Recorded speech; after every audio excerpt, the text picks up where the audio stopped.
This episode is sponsored by dailygiving.org. Great organization gives out money on your behalf. Doesn't seem like a lot. It's $1 a day, but it is. It adds up. Give someone else the gift of having someone give out charity on their behalf. Check out dailygiving.org. Give the gift of a month or a week of someone giving charity on someone else's behalf. Can you imagine? Dailygiving.org, dailygiving.org. So we're sitting still in the period of time called the Omer. And during this period of time, we have interesting customs. We have a rule that we exhibit signs of mourning during this period of time. As you can tell from my beard, right? But people don't shave. We don't go to celebrations, listen to live music. There's a lot that goes on for a period of time during Sefiras HaOmer. And the question is why? And the answer is that during this period of time, there were 24,000 students that were the students of the great Rabbi Akiva. And they started to pass away. There was a plague that broke out. And within this period of time, all the students died. And I one time was telling this to somebody, and they asked me, wait, time out. Everybody's walking around in mourning for this bunch of students they'd never heard of a long time ago? Well, this is Jewish people. 6 million people just died. I mean, we've had a history of ups and downs over here. What, these 24 students that nobody ever heard of? For these kids, everybody's doing the mourning, but what about for the rest of our history? Why do we do this for? Why do we change what we're doing for these specific students and nobody else? So I one time heard this quote by a NFL coach. He said, players that mourn their losses are players that know that they're winners. Listen to that quote. If you lose a game by 20 points, you know you were meant to lose. If you lose a game by 1 point, you never forget it because you should have won. The players that mourn their losses know that deep down they should have been winners. And when this coach was saying when he sees players mourning, remembering a loss, he knows that they're planning and they're growing and they're going to win one day. Why do we mourn these 24,000 students? The answer is it's not about the students. We mourn a moment that we lost. The period of time that we are engaged in right now, that we're remembering, was a period of time that took place after the Second Temple. The greatest rabbi at the time, a rabbi named Rabbi Akiva, was mounting a revolt against the Romans to reclaim Israel, Judaism, and the temple, potentially the third temple. And he had a general named Bar Kokhba and an army.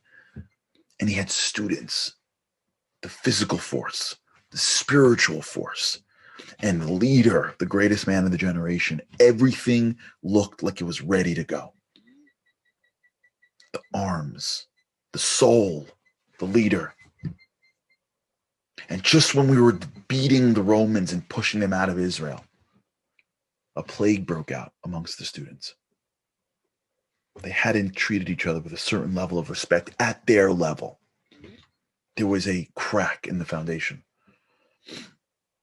And as a result, the spiritual armor was exposed. And the students began to pass away. And as the spiritual armor became exposed, the physical side became exposed. And soon Bar Kokhba was killed and the Jews lost. And this moment that we had was gone. That resulted in one of the greatest tragedies in Jewish history, the death toll higher even than the destruction of the Second Temple. We're not mourning just the loss of 24,000 people, as valuable as they are. We're mourning the chance that we almost got back. We almost had the temple. We almost had it all. We had everything lined up. We had the worlds come together. We almost touched redemption. And every year God sends us back and says, no, you got to do stuff. And we go, why? And he says, because I want you to remember that when you mourn a loss, it means that you believe you can win. I want you to remember, God says, that you can bring the redemption. You can connect the spiritual and the physical. You can act in a way that could be part of the solution.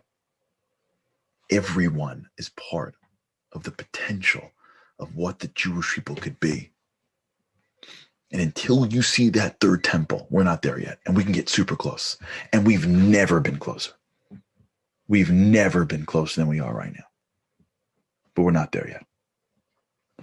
And so every year during this period of time, we do these customs because God is reminding us, strive higher, think bigger.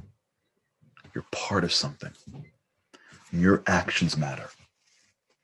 Everything you do, each and every one of us, is part of the larger tapestry of the Jewish people that is either moving us further or closer to the rebuilding of the third temple, the crowning God King of the world.